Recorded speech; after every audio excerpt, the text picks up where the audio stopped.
أشرقت نفسي بنور من فؤادي حينما رددت يا رب العباد وانتشت روحي وصار الدمع يجري.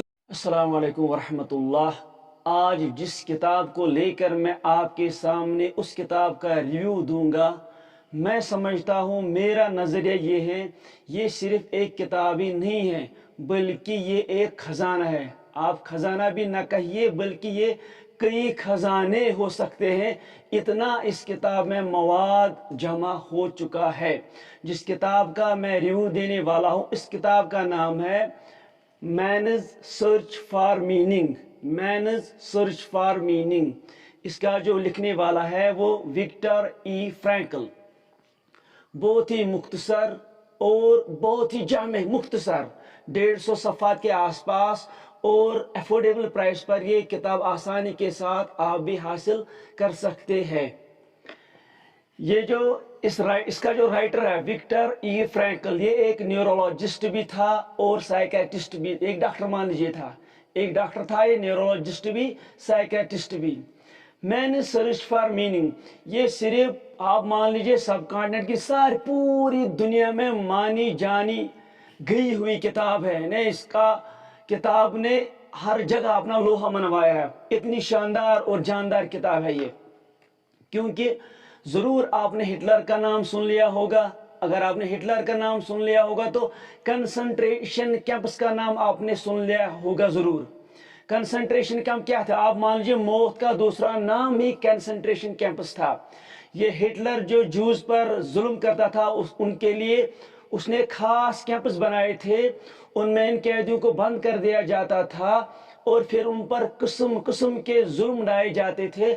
اور پھر جو انسان ناکارہ ہو جاتا تھا یا بیمار ہو جاتا تھا، کام کرنے کے لائق نہ رہتا تھا، تو ان کنسنٹریشن کیمپس میں پھر ان لوگوں کو گیس چیمبرز میں ڈال کر زہریلی گیس دے کر مار دیا جاتا تھا.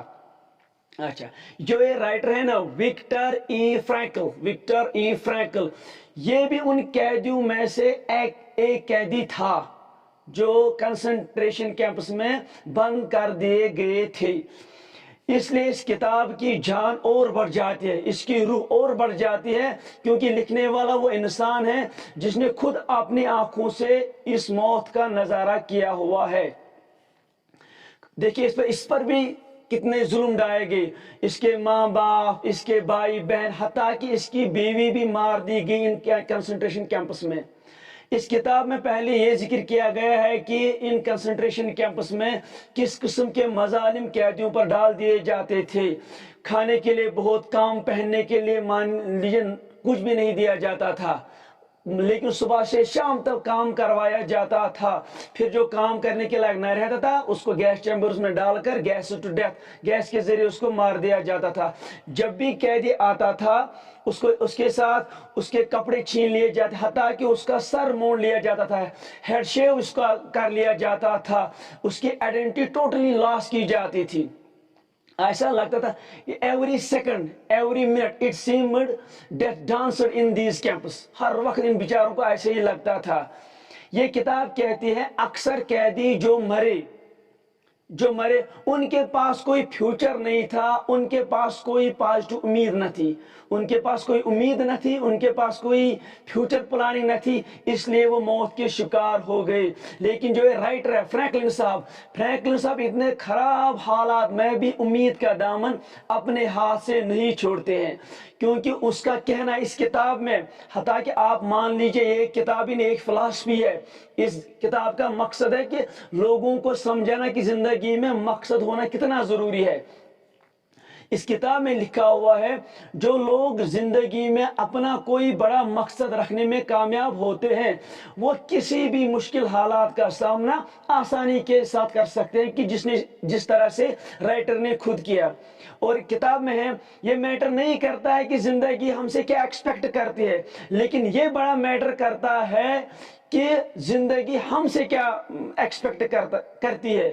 یعنی یہ میٹر نہیں کرتا ہے کہ ہم زندگی سے کیا امید رکھتے ہیں، لیکن یہ بڑا میٹر ہے کہ زندگی ہم سے کیا امید کرتی ہے۔ اور ہم نے اس کتاب میں یہ بھی کہا گیا ہے کہ ہم اس دنیا میں آئے ہوئے ہیں، کچھ نہ کچھ کنٹریبیوشن اس دنیا کو کر کے ہی جانا ہے، ایسے ہی نہیں۔ اس لیے یہ بھی ایک مقصد ہو سکتا ہے زندہ رہنے کے لیے۔ آپ کتنے بھی برے حالات میں پھنسے ہوئے ہو، آپ کے ہاتھ بندھے ہوئے ہوں، آپ کے پاؤں بندھے ہوئے ہوں، لیکن آپ کے خیالات، آپ کے سوچ پھر بھی آزاد ہی رہتے ہیں۔ کتاب میں کہا گیا اس لیے ہر وقت آپ مثبت سوچئے، پازیٹیو رہیے، اس لیے آپ زندگی کو زیادہ دیر پال جی سکتے ہیں۔ جن لوگوں کے سامنے زندگی کا کوئی نہ کوئی مقصد ہوتا ہے، وہ ہر مصیبت کو آسانی کے ساتھ جھیل سکتے ہیں۔ اس کتاب میں کہا گیا ہے لوگوں کے پاس زندگی کے وسائل تو ہے، یعنی مینز آف لائف تو ہے، لیکن وجہ نہیں ہے، ریزنز ان کے پاس نہیں ہے۔ لوگوں کے پاس مینز آف لائف ہے لیکن ریزنز نہیں ہے، اس لیے ان کے یہاں کیا پایا جاتا ہے، ایک ٹرم اس نے یوز کیا، ایگزسٹینشنل ویکیوم، یعنی ایک خالی خلا پایا جاتا ہے، کیونکہ ان کے پاس زندگی کا کوئی مقصد نہیں ہوتا ہے۔ اس کتاب کا اہم مقصد یہ بھی ہے بے مقصد زندگی کو کس طرح سے با مقصد بنا لیا جا سکتا ہے۔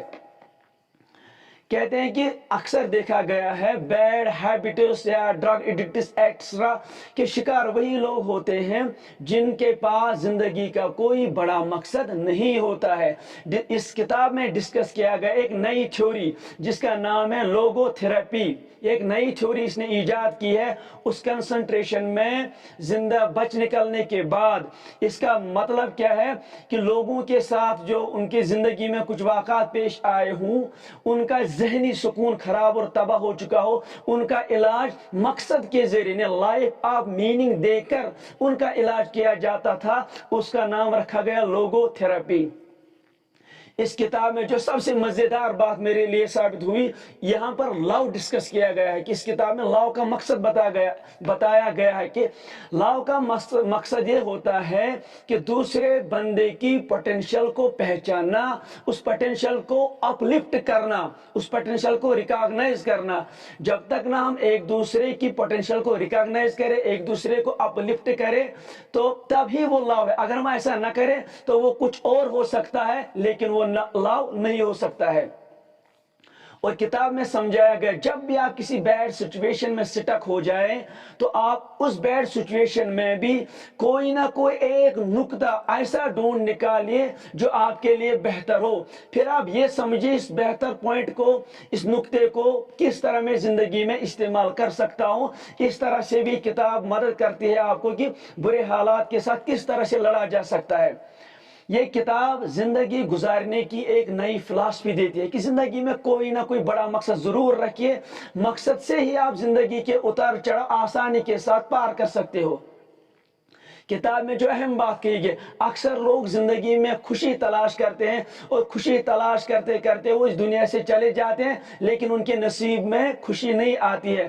لیکن ہے کہ رائٹر لکھتا ہے خوشی کیا ہے؟ خوشی اس بات میں ہے کہ اپنے آپ کو کسی کام میں اتنا مشغول رکھنا، اتنا بزی رکھنا کہ انسان اپنے آپ کو ہی بھول جائے، وہی خوشی ہے، اسی کام میں خوشی حاصل ہوتی ہے۔ اسی لیے دیکھا گیا سائنٹسٹس ہو، پینٹر ہو، وہ زیادہ خوش رہتے ہیں کیونکہ وہ اپنے کام میں زیادہ مگن اور زیادہ مشغول رہتے ہیں۔ اس کے برعکس جو نوکری کرنے والے لوگ، جو امپلائیز ہوتے ہیں، وہ زیادہ خوش نہیں رہتے کیونکہ وہ اپنے کام میں زیادہ مشغول نہیں رہ پاتے، وہ صرف سیلری کے لیے یا بلز پے کرنے کے لیے ہی نوکری کرتے ہیں، وہ اتنا زیادہ خوش نہیں رہتے ہیں۔ تو اس طرح سے ایک کتاب جو ہے نا ایک شاہکار کتاب ہے، اس پر اگر ڈسکس ہم شروع کر دیں تو گھنٹوں درکار ہے اس کے لیے۔ میں سب سے ریکویسٹ کرتا ہوں آپ پہلی فرصت میں اس کتاب کو اس لیے پڑھیں، اگر اس کو ود ریفرنس ٹو کشمیر پڑھ لیا جائے نا تو مزہ کچھ اور ہی ہے، کیونکہ کشمیر میں بھی حالات اتنے سازگار نہیں رہتے ہیں، اتنے بہتر نہیں رہتے ہیں، اس لیے ہر کشمیری کو اس کتاب کا ایک بار کم سے کم مطالعہ کرنا چاہیے۔ اور جو بھائی اس وقت بھی قید و بند میں پڑے ہوئے ہوں، کم سے کم میں ان کے رشتہ داروں سے یہ ریکویسٹ کرتا ہوں جو قید میں بند پڑے ہوئے ہوں، کم سے کم یہ کتاب ان کو ایک دفعہ دیجیے پڑھنے کے لیے، تاکہ یہ کتاب ان کا حوصلہ بڑھائے، انکوریج دے ان کو تاکہ وہ بھی یہ مصیبت آسانی کے ساتھ جھیل سکے۔ یہ کتاب پڑھ کر اپنے حالات انسان کو بہت بہتر لگتے ہیں، کیونکہ وہ خطرناک حالات، جن حالات سے یہ وکٹر صاحب کو گزرنا پڑا، انسان کے رونگٹے کھڑے ہوتے ہیں یہ پڑھتے پڑھتے۔ اور جو بھی لوگ، میں سمجھتا ہوں بوڑھے ہو، ڈس ایبلڈ ہو، کسی بھی برے حالات میں پھنسے ہوئے ہو، ان کے لیے یہ کتاب ایک شاہکار، ایک خزانے سے کم